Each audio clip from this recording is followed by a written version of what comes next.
মাজেদ খাঁ শহরের কাজ শেষ করে বাড়ি এলো। তাকে সদর দরজায় দেখে নিজাম হাত থেকে বোঝা নিয়ে নেয়। মাজেদ খাঁ খুশি হয়, শান্ত গলায় জিজ্ঞেস করে, বাড়ির সব ঠিকঠাক নিজাম? হ্যাঁ, নিজাম ম্লান গলায় হেসে জবাব দেয়। মাজেদ খাঁ দোতলায় তার ঘরে চলে যায়। মাজেদ খাঁ আসতে দেখে মালিকা বেগম লালবানুকে বলে, যাও, শরবত বানাইয়া মাজেদের লইয়া যাও। আচ্ছা আম্মা। লালবানু সম্মত জানিয়ে শরবত বানাতে চলে যায়। শরবত করে উপরে দোতলায় যাওয়ার উদ্দেশ্যে পা বাড়াতে মালিকা বেগম তাকে থামিয়ে দেয়। তারপরে বলে, দুঃস্বপ্নের কথা বইল না। পোলাটা আমার দূর থেইকা আসলো, তারে বিশ্রাম নিতে বইল। শুধু শুধু ওইসব কথা বইলা বাড়তি চিন্তা দিও না। লালবানু মাথা নাড়ায়। মালিকা বেগমের অনুমতি নিয়ে দোতলায় উঠে যায়। লালবানু দরজার কাছে এসে দেখে মাজেদ ভেতরে বিছানার উপর বসে আছে। লালবানু দরজার কাছে দাঁড়িয়ে আছে লক্ষ্য করে মাজেদ বলে, ঘরে আসো। লালবানু ধীর পায়ে ঘরে আসে। মাজেদ তার হাত থেকে শরবত নিয়ে খেয়ে নেয়। তারপর উঠে দরজা বন্ধ করে নেয়। লালবানু কিছুটা ভয় পায়। ভয় মিশ্রিত কণ্ঠে বলে, এই ভর দুপুরবেলা দরজা বন্ধ করলেন কেন?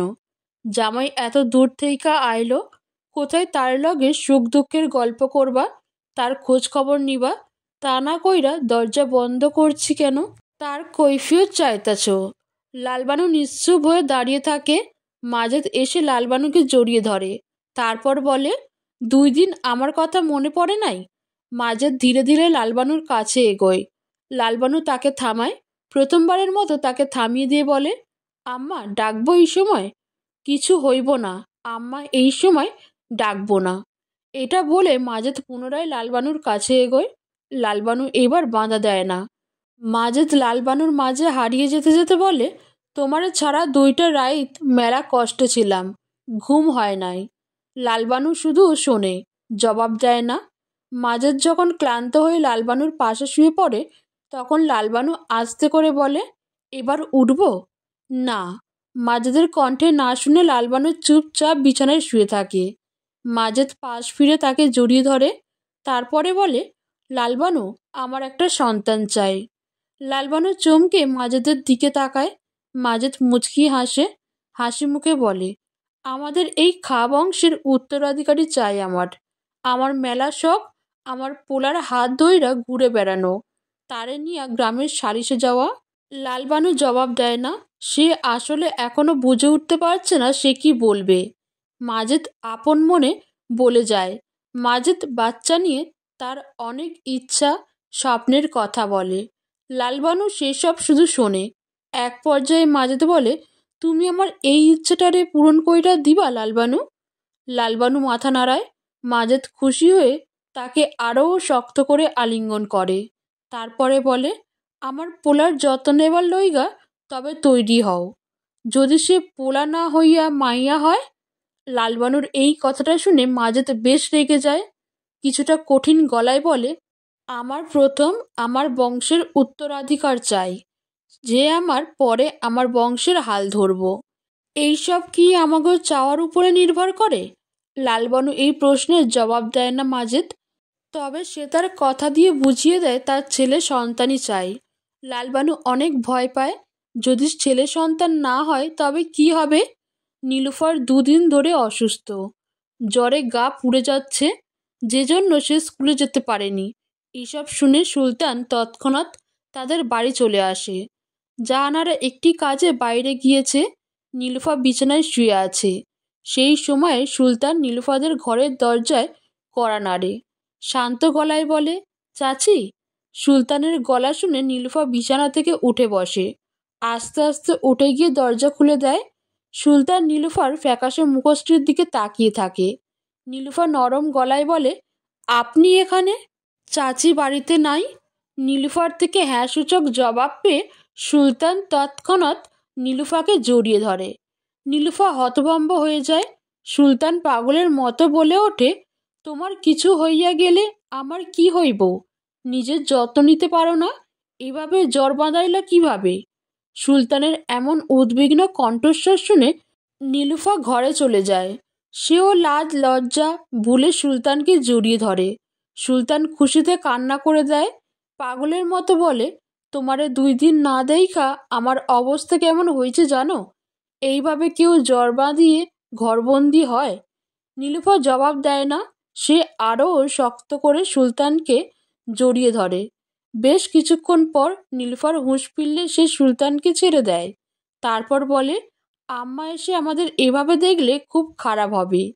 বেশ তো, বিয়া হইয়া যাইব। সুলতানের কথায় নীলুফা মুচকি হাসে। তারপরে বলে, আমি আপনাকে বিয়ে কেন করব? সুলতান জবাব দেয় না। সে নীলুফার চোখে চোখ রাখে। নীলুফার চোখ সরিয়ে নেয়। সুলতান বলে, তোমার চোখে জবাব আছে। নীলুফা জবাব দেয় না। তার ভীষণ ভয় হচ্ছে। এভাবে ফাঁকা ঘরে দুজন যুবক যুবতীর একসাথে থাকা ঠিক নয়। সে বেশ শান্ত গলায় বলে, আপনার এখন যাওয়া উচিত। সুলতান মাথা নাড়ায়। সে নীলুফার অস্বস্তি বুঝতে পেরে চলে আসে, তবে বলে যায় বিকেলে চাচিকে ঘরে রাখতে, সে আবার আসবে। সুলতান চলে গেলে নীলুফা দরজা বন্ধ করে মুচকি হাসে। সুলতানের তাকে জড়িয়ে ধরার মুহূর্ত কল্পনা করে। মনে মনে বলে, ভালোবাসি না বলেও ভালোবাসা বুঝিয়ে দিলেন আপনি। পরক্ষণে নীলুফার মন পুনরায় বলে, ভালোবাসা অনুভবে বেশি সুন্দর। গোসল করে লালবানু বের হতে ফরিদা বেগমের মুখোমুখি হয়। ফরিদা বেগম লালবানুকে গভীর দৃষ্টিতে একবার দেখে নিয়ে বলে, স্বামী 2 দিনের ভালোবাসা একবারে দিয়ে দিল বুঝি? লালবানু লজ্জা পায়। ফরিদা তার লজ্জা রাঙা মুখশ্রী দেখে, তারপরে শব্দ করে হেসে দেয়। লালবানুর লজ্জা দ্বিগুণ বেড়ে যায়। ফরিদা বেগম বলে, আর লজ্জা পেতে হবে না। তোমার স্বামী তোমাকে বড্ড চোখে হারায়, সেটা আমি জানি ভাবি। লালবানু লজ্জায় জবাব দিতে পারে না। ফরিদা বেগম তাকে পুনরায় লজ্জা দেয়। এক পর্যায়ে লালবানু বলে, আপনি স্বামীও তো আপনার চোখে হারায়? ফরিদা বেগম এই কথাটি শুনে চুপ করে যায়। তার মুখের হাসি মুহূর্তে বিলীন হয়ে যায়। লালবানু এটা লক্ষ্য করে বলে, কি হইল ভাবি? কিছু না। এটা বলে লালবানুকে জড়িয়ে ধরে। তারপরে শান্ত গলায় বলে, তুমি খুব সুখী হও। আমি চাই না তুমিও বড় ভাবির মতো আত্মহত্যা করো। লালবানু কথাটা শুনে হতভম্ব হয়ে গেল। বিস্ময়ের চোখগুলো বড় বড় হয়ে গেল। সে বিস্ময়কর কণ্ঠে বলে, বড় ভাবি মানে ওনার আগের বউ? সে আত্মহত্যা করেছিল? ফরিদা বেগম হক চকিয়ে যায়। প্রসঙ্গ বদলে বলে, চলো ভাবি। ওনার আগের বউ আত্মহত্যা করেছিল কেন? ফরিদা বেগম নানা কথা বলে প্রসঙ্গ বদলে ফেলে। লালবানু বারবার জিজ্ঞেস করলেও ফরিদা বেগম জবাব দেয় না। সে এড়িয়ে যায় বিষয়টা। লালবানুর ভালো লাগে না। তার মনে হয় সে এই বাড়ির সম্পর্কে কিছুই জানে না। এই বাড়ির তার হয়েও তার হলো না। কোথাও গিয়ে সে এই বাড়ির পর, তার কাছে এই বাড়ির সদস্য সবাই আজও অজানা। নয়তো তার থেকে কথা আড়াল করবে কেন? কেটে যায় আরও কিছুদিন। আজ মাজেদ খা লালবানুকে নিয়ে কোথাও বের হবে, তাই লালবানুকে তৈরি হয়ে আসতে বলে। লালবানু তৈরি হয়ে নিচে নামে। মাজেদ খা তাকে দেখে তার ডান হাত ধরে, তারপর বলে, চলো। লালবানু মাথা নাড়ায়। বিয়ের প্রায় বছর হতে চলল। এর মাঝে আজ প্রথম লালবানু খা বাড়ির বাইরে বের হলো। প্রথমবারের মতো খড়দিয়া গ্রামের আঁকাবাঁকা রাস্তা, রাস্তার পাশে মাঠ, মাঠের ফসল দেখছে।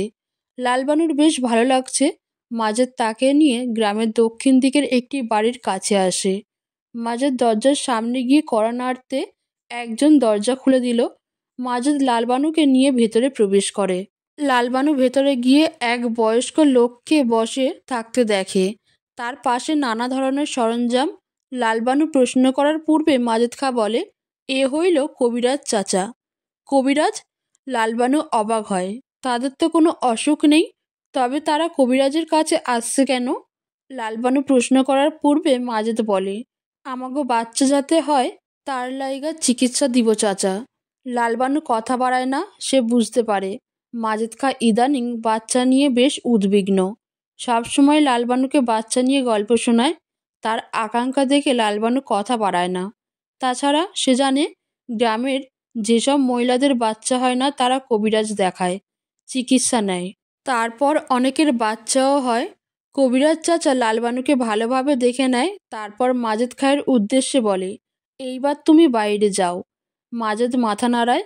মাজেদ উঠতে নিতে লালবানু তার হাত ধরে, তারপর বলে, আপনি চইলা যাবেন? লালবানু এবার কবিরাজের দিকে তাকায়, তারপর বলে, সে থাকলে কি হইব? এখন আমি তোমারে একটি বিশেষ চিকিৎসা দিব। সেইটার জন্য মাজেদ এখানে থাকতে পারবো না। এই চিকিৎসা তোমারে একলারে নিতে হইব। লালবানু কিছু বুঝে উঠতে পারছে না, তার একা এখানে থাকতে ভয় করছে। তবে মাজেদ তাকে বোঝায়। মাজেদের কথায় ভরসা পেয়ে লালবানু থেকে যায়। মাজেদ দরজার বাইরে চলে যায়। তারপর কবিরাজ একটি তরল জাতীয় জিনিস লালবানুর দিকে এগিয়ে দিয়ে বলে, এইটা খাও। এইটা কি? লালবানুর প্রশ্নে কবিরাজ মুচকি হাসে, তারপরে বলে, ঔষধি পাতা দিয়ে তৈরি করা এক বিশেষ ঔষধ। লালবানু প্রথম খেতে চায় না, কিন্তু কবিরাজ তাকে খুব ভালোভাবে বোঝায় এর উপকারিতা। এটার সাহায্যে তার বাচ্চা না হওয়ার সমস্যা দূর হয়ে যাবে। অনেকক্ষণ বোঝানোর পর লালবানু সেটা খায়। তারপরে কবিরাজ বিড়বিড় করে কিছু একটা বলে, লালবানুর গায়ে ফুঁ দেয়। তারপর একটি পাত্র থেকে কিছুটা পানি ছিটিয়ে দেয়। কবিরাজ আবার 3 দিন পর আসতে বলে, তাদের চলে যেতে বলে। মাজেদ এবং লালবানু চলে আসে। বাড়ি ফেরার পথে লালবানু মাজেদকে উদ্দেশ্য করে বলে, এইসব চিকিৎসা নিলে আমাগো বাচ্চা হইব? হয়, হইব। এই জন্য আমাগো কবিরাজ চাচার কথা মতো চলতে হইব। মাজেদের কথায় লালবানু স্বাদ পায়। মাজেদ বিনিময়ে মুচকি হাসি উপহার দেয় লালবানুকে। মাঝপথে লালবানু বলে, আমরা একটু গ্রামটা ঘুইরা দেখব। যদিও বউ মানুষের এত বাইরে ঘোরাফেরা আমার পছন্দ না, তবে আজকের লাইগা আমি তোমারে সেই অনুমতি দিলাম। লালবানু কিছুটা অবাক হয়, কৌতূহল নিয়ে বলে, আজকের লাইগা ঘুরতে দিবেন কেন? আজ তুমি আমার লইগা আমার বংশের বাচ্চার লাইগা চিকিৎসা নিতে আসলা। এরপর আমাগো বংশধর আসবো, সেই জন্য মনটা ভালো। আপনার বুঝি বাচ্চা খুব পছন্দ?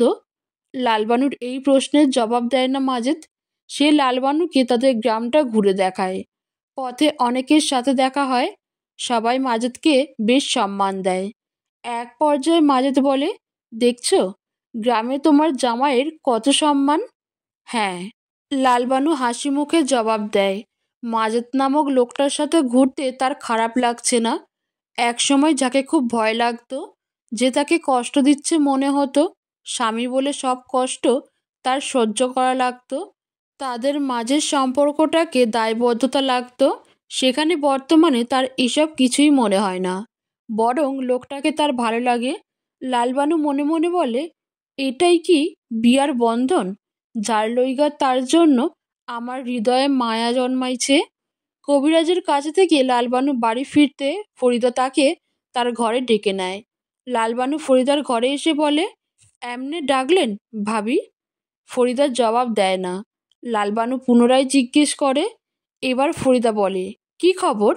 কিসের? লালবানু বুঝতে না পেরে জিজ্ঞেস করে। ফরিদা বেগম পুনরায় বলে, তোমরা আজ কবিরাজের কাছে গেলা না? সে কি বলল? সুখবর কবে আসবো? জানি না। ফরিদা লালবানুকে আজ কি হয়েছে সব জিজ্ঞেস করে। লালবানু সব কিছু বলে দেয়। ফরিদা সব শুনে।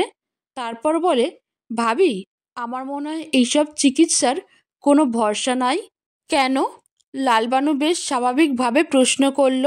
ফরিদা বেগম খুব সুন্দরভাবে গুছিয়ে বলে, আল্লাহ যখন বাচ্চা দেওয়ার তখন দিব। আমাদের সবার সেই সময়ের জন্য অপেক্ষা করা উচিত। এসব কবিরাজ কি আর বাচ্চা দিতে পারে? তাইলে তো আমারই হতো। বিয়ের তো মেলা বছর হয়েছে, এখনো তো বাচ্চার মুখ দেখলাম না। ভাবি, আপনিও কি চিকিৎসা নিয়েছিলেন? হয়, এই জন্যই তো বলি, আমার চিকিৎসা নিয়ে কোনো লাভ হয়নি, বরং ক্ষতি হয়েছে। ক্ষতি? ফরিদা কান্না করে দেয়। লালবানু অবাক হয়। ফরিদা কান্না করতে করতে বলে, এই কবিরাজের ভুল চিকিৎসায় আমি আমার মাতৃত্ব হারিয়ে ফেলেছি। ফরিদা কান্না করে লালবানুকে তার দুঃখের সব কথা বলে। বিয়ের বছরখানেক পর হতে তারা বাচ্চার জন্য চেষ্টা করে। অনেক কবিরাজ দেখিয়েছে, কিন্তু কোনো ফলাফল পায়নি। পরে শহরে নিয়ে গিয়ে দেখলে জানতে পারে ভুল চিকিৎসা নেওয়ায় সে বন্ধ্যা হয়ে গেছে। লালবানু সবটা শুনে ভয় পেয়ে যায়। ফরিদা বেগম বলে, আমি চাই না তুমি এই ভুল করো। সেজন্য বলি, কবিরাজের দেওয়া ঔষধ খেও না। তারপরে ভাইয়াকে বুঝাও তোমার যাতে শহরে নিয়ে যায়। লালবানু মাথা নাড়ায়। সে ফরিদার কথা বুঝতে পারছে। ফরিদা তাকে আরও ভালোভাবে বুঝায়। সেই সাথে এটাও বলে, বাচ্চা না হলে পরে লালবানুকে মাঝে তালাক দিবে। সেই সময়ে লালবানু কোথায় যাবে? তাই তার প্রথমে সঠিক চিকিৎসা নেওয়া উচিত। সুলতান এবং নীলুফার একটি গাছের নিচে বসে আছে। দুজনের মধ্যে নীরবতা বিরাজ করছে। বেশ কিছুক্ষণ কেটে যায়। তারপরে নীরবতা ভেঙে নীলুফা বলে, এভাবে কতদিন? কি? সুলতান বুঝতে না পেরে জিজ্ঞেস করে। নীলুফা বলে, এভাবে লুকিয়ে কতদিন দেখা করব? আমাদের এই সম্পর্কের পরিণতি কি সেসব কিছু ভেবেছ? চলো বিয়া কইরা নেই। আমি তো চাই তোমারে বিয়া করতে, আমার ঘরের ঘরণী বানাইয়া বুকের মধ্যে বাইন্ধ রাখতে। শুধু ভাবলে চলবো? এজন্য চেষ্টা করতে হবে না? কাজ বাজ কিছু করা লাগবে না? নীলুফার এই কথায় সুলতান একটু চুপ করে যায়। তারপর বলে, করব। কবে? তুমি বললে আজ থেইকা কাজে লাইগা পড়ব। সুলতানের কথায় নীলুফার তার দিকে তাকায়। সুলতান তাকে মিষ্টি এক হাসি উপহার দিয়ে বলে, তোমার লাইগা আমি সব করতে পারি নীলু। এত ভালোবাসা? নীলুফা অবাক হয়। সুলতান মুচকি হাসে, জবাব দেয় না। নীলুফা তার সামনে থাকা সুদর্শন যুবকের হাসি দেখে, মুগ্ধ হয়ে তাকে দেখতে থাকে। লালবানুর গালে একটি থাপ্পড় বসিয়ে দেয় মাজেদ খা। লালবানু ছিটকে দূরে পড়ে যায়। মাজেদ কঠিন গলায় বলে, ঘরের বউ জামাইয়ের উপর দিয়া কথা বললে ঘরের অমঙ্গল হয়। তারপর থেকে এটাই মাথায় রাইখা কথা বলবি। মাজেদ খায়ের এরূপ দেখে লালবানু চমকে যায়। এভাবে এতটা রাগান্বিত মাজেদ খাকে সে আগে কখনো দেখেনি। মাজেদ খা লালবানুর দিকে একবার তাকিয়ে ঘর থেকে বেরিয়ে যায়। লালবানু মেঝেতে গালে হাত দিয়ে বসে থাকে। সে ভাবনায় মগ্ন। সে ভাবছে, কি বলছে যার জন্য মাজেদ খা এমন করল? সে শুধু বলেছে আল্লাহ চাইলে বাচ্চা হইব, এই জন্য এইসব কবিরাজ দেখাইয়া লাভ নাই। মাজেদ খা তার কথার প্রতিবাদ করায় লালবানু তার ভয়ের কথা বলে। সে বলে, এইসব ভুল চিকিৎসা যদি আমি বা আপনি অসুস্থ হইয়া যায়, আমি বন্দা হইয়া যায়, আপনিও হইতে পারেন।